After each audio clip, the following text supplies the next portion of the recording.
öz kitabında tərkül mira və cidəl. Mübahisəni tərk etmək. Mübahisə etməmək din üzərində. Bu özü də əqidə məsələsidir. Nəyə görə? Çünki mübahisəni dindən görənlər, əqidədən görənlər var, mütəkəllimlər. Onlar üçün o əqidədir. Nə? Munazara və cidəl, aydınmı? İlmül kələm hardan yaranıb? Oradan yaranıb. Görürsənmi? Allah haqqdır. Söz oyunu. Görürsən? Amma əqidə nədir? Allaha iman və salam. Rasuluna iman, mələklərə iman, kitablara iman. Bunlara iman gətirdin. Əqidə budur. Nəyi artıq şeylər axtarsan? Gəl əqidəni sübut edeyim sənə. Biri gəlib deyir ki, sən ki, əlhamdülillah, mənim əqidəm bəllidir yəni.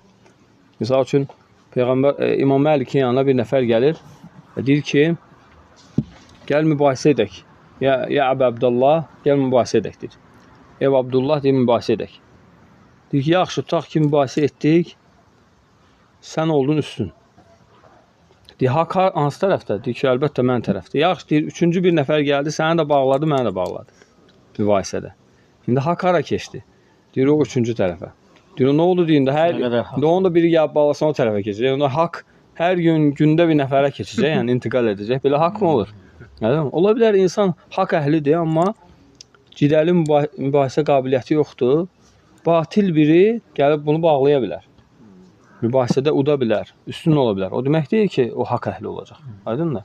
Ona görə İmam Məlik deyir ki, yəni qədimdə həm İmam Məlikdən, həm başqa sələflərdən gəlib ki, onlar kim əqidə haqqında mübahisə eləmək istəyirdi, ona bir dənə cavab verirdilər və o cavab mübahisəni udmaq idi. O cavab mübahisəni udmaq. Nə dedilər? Dedi, mən öz əqidəmdə şübhədə deyiləm, mübahisə edim səndən. Aydınmı? Yəni, yəqinəm yəni. Mən sənin şübhəm varsa özün bilə git tap. Get yəqinliyi axtar. Amma mən şübhədə deyiləm ki, mən sənə mübahisə edim dinimi. Aydınmı? Görürsən, görünə cavab. Və bu ilə də udurdu mübahisəni.